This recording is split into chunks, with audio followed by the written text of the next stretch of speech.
Tudo bem com vocês?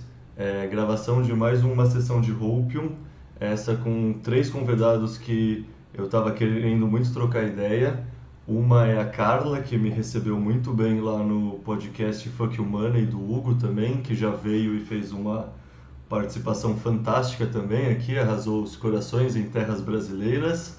Tem o Dog do Bitcoin também, que fez um podcast que também achei fantástico na semana passada sobre todo o colapso do Líbano, todo o processo guerra civil, na verdade desde antes, desde os fenícios, a parte do colapso hiperinflacionário do Fiat, toda a estrutura do sistema lá e por que ruiu, e o Ankivi, que é o cara que me ajuda a administrar toda a página do Explica Bitcoin e do canal de cortes principalmente.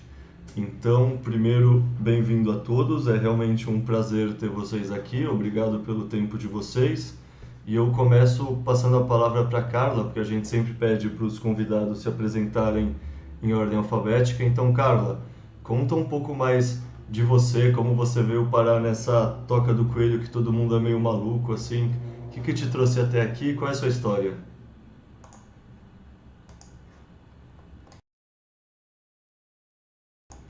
Você está no mudo, cara. Carla, você está no mudo. Peço desculpa. Bem, eu acho que consegui encontrar o meu mundo, independentemente da forma que os outros o adjetivam, mas foi pela via da arte, penso eu, que cheguei à Bitcoin. E foi muito recente. Posso dizer que o meu primeiro aporte em Bitcoin foi em janeiro de 2022. Uau! Portanto, Olha, não esperava isso. Você já participa de podcast e tudo mais. Você é amigo de alguém que estava desde o começo? Como foi essa de já de começo de 2022 para já começar a participar em podcast e tudo mais? na verdade, eu não conhecia ninguém, e através do. Mas tinha interesse, só que eu tinha consciência. É assim, eu já ouvi falar em Bitcoin há anos atrás, desde talvez 2011, 2012, mas sempre fui cética. Acho que a maioria das pessoas cometeram esse erro, ou pelo menos atrasaram-se um bocadinho.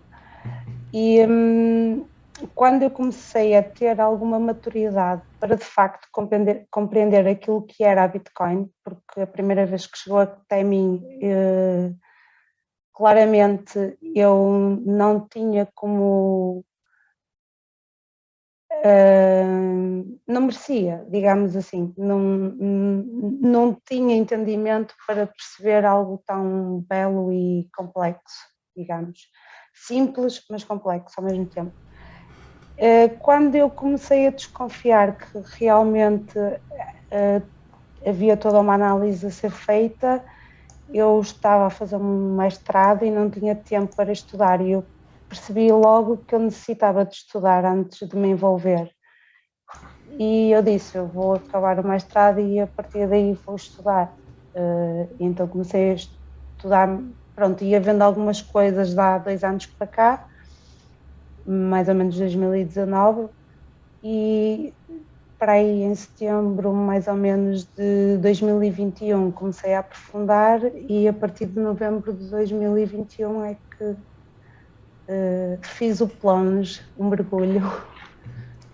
Mas, ou seja, você está estudando desde 2029 e você aguentou o FOMO de 2020, de ver o Michael Saylor surgir, da pandemia.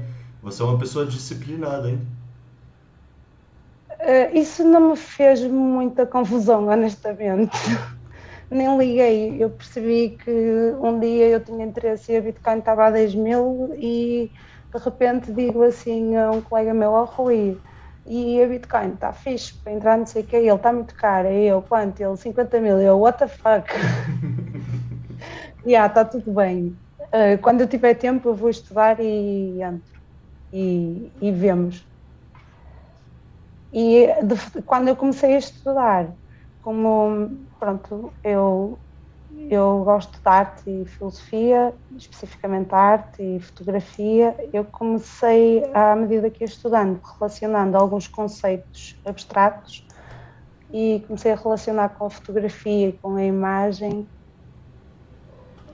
Eu não sei como é que vos posso explicar isto, é muito difícil, mas foi aquilo que realmente me trouxe e que me disse: isto é a única ferramenta ou aquilo que te devolve a tua autonomia, a tua soberania individual, que é tu, enquanto ser humano, como direito humano, o teu direito é soberania, e já não, mesmo no campo da arte, já não existia a esperança, portanto, por isso é que se fala, julgo que seja por isso que se fala um pouco na morte da arte, que é a desacreditação completa daquilo que é o ser humano, da sua ética, e havia uma certa desesperança, digamos assim. E então a Bitcoin revelou-se como realmente a única coisa que nos pode devolver, que nos permite resgatar aquilo que nos foi retirado desde que nascemos.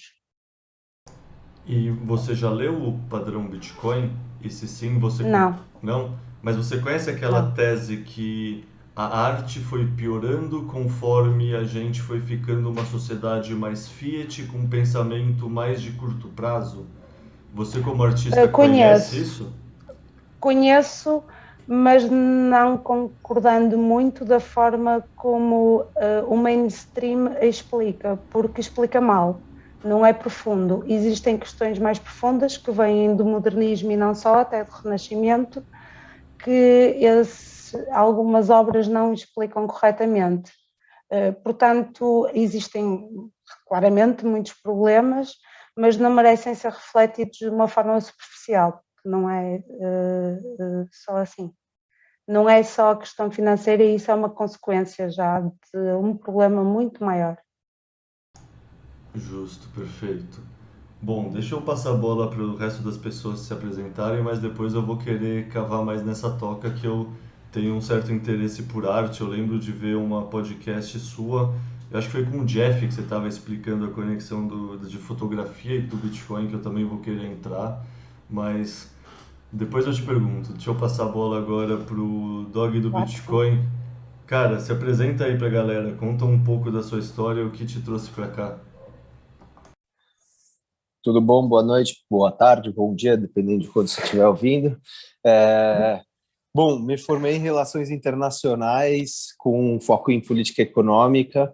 Trabalhei já para diversos governos, governo do Estado de São Paulo, governo federal, governo da Colômbia, direta e indiretamente. E conheci a tese do Bitcoin em 2000, quer dizer, conheci o Bitcoin em 2017, mas farso das palavras da Carla as minhas, a minha.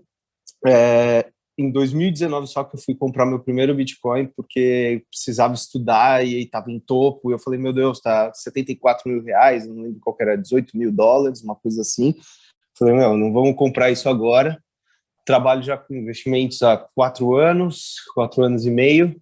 E conforme fui nesses últimos, desde 2019, começando a estudar melhor, né? Porque depois que você coloca o pé na água é que você de fato começa a se molhar, senão você vai fazendo aquele estudo superficial só para ter uma segurança de entrada em preço. Conforme fui passando esses 4 anos, desde que eu comecei a investir em Bitcoin em 2019, eu fui entrando e ouvindo mais, entrando mais na toca do coelho, e aí veio o ano de 2020, veio o ano de 2021, e a Toca do Coelho atraiu principalmente para mim, que estudei relações internacionais, teoria política, sistemas políticos, na forma mais ideológica do Bitcoin, mais mesmo do que até a monetária. Porque a monetária eu já tinha entendido, sou muito interessado principalmente pela linha da escola austríaca de economia, que eu sempre entrava em debates contra keynesianos, marxistas e teoria e teóricos do valor trabalho, né?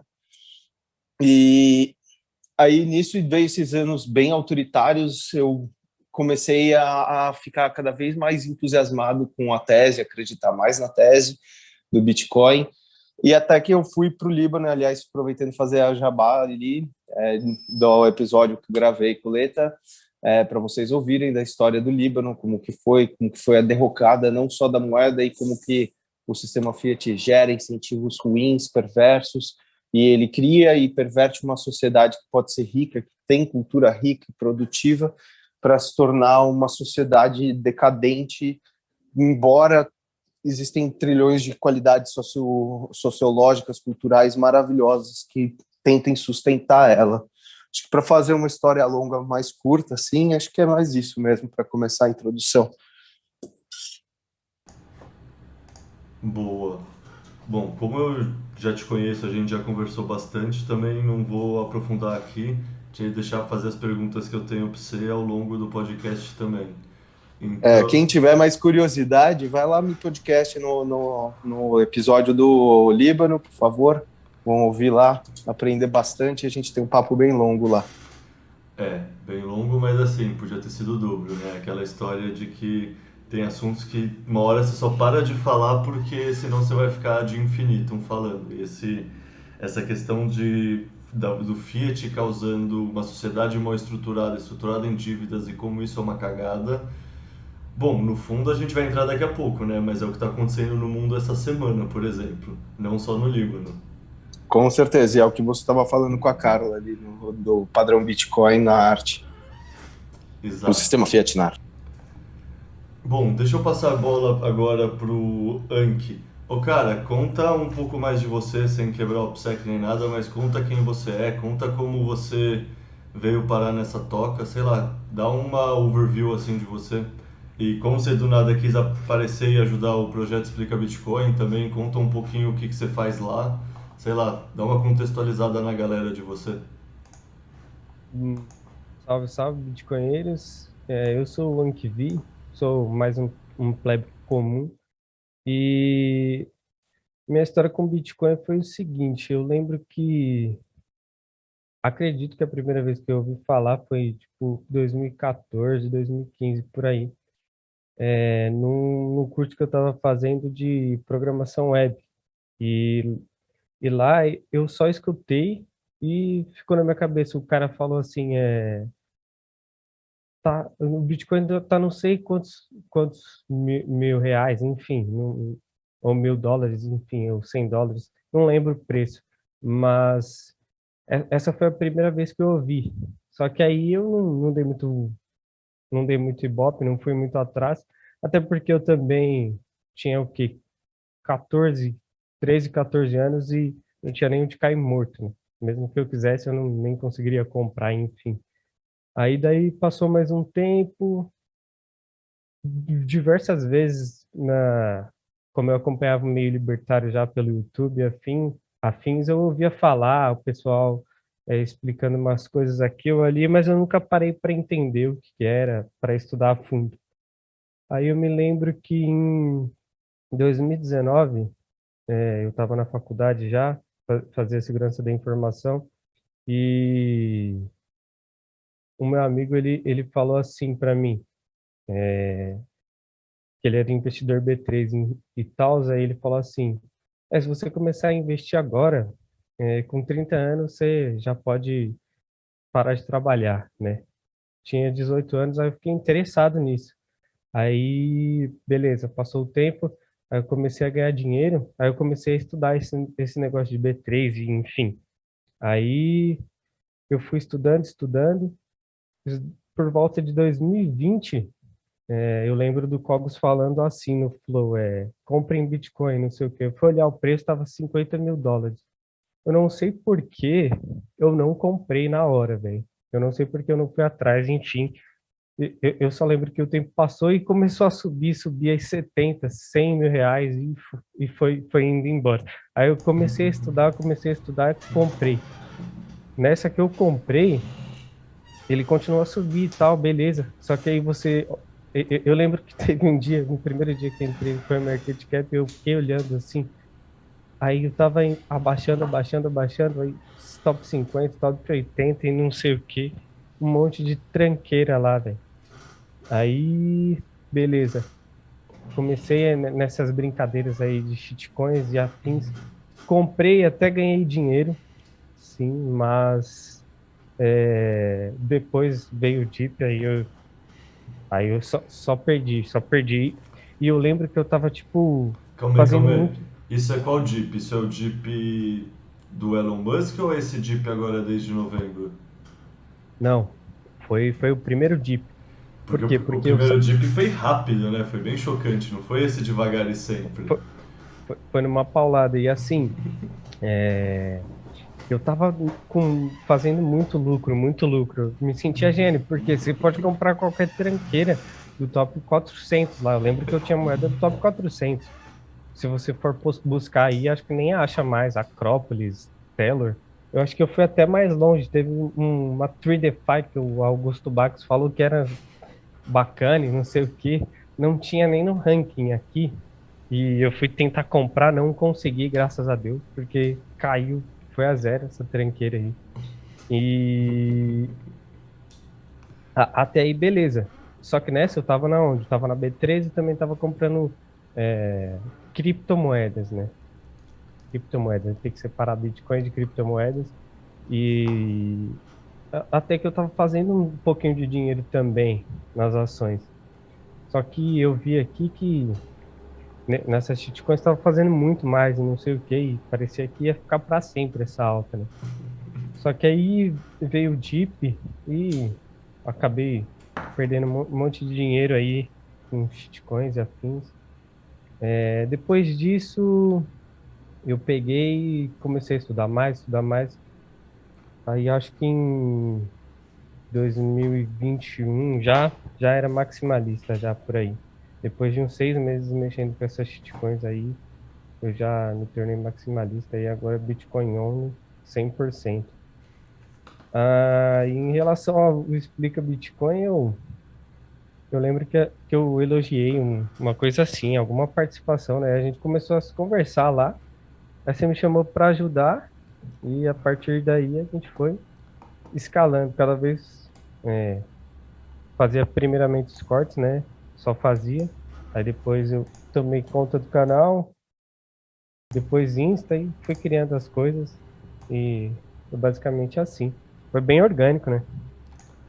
Foi bem orgânico, mas você também é bem humilde, assim. Eu vou falar pro pessoal que está escutando que, ó, grandes méritos do canal acontecer bem acontecido, tanto do YouTube, do cortes no Twitter, o Instagram, é desse menino aí, ó. O menino realmente faz um puta trabalho pelo Explica Bitcoin e, portanto, pela adoção do Bitcoin como um todo. Ele só é meio humilde. Eu acredito que isso daí também força eu a pesquisar mais e eu tenho que ouvir todos os podcasts, enfim, né? Prestando atenção. Então, acaba que faz eu me dedicar bem mais. Então, também não é só, como é que é? Uma relação que só tô ajudando o canal do Explica, mas também trabalhar para o Explica me ajuda também, de fato.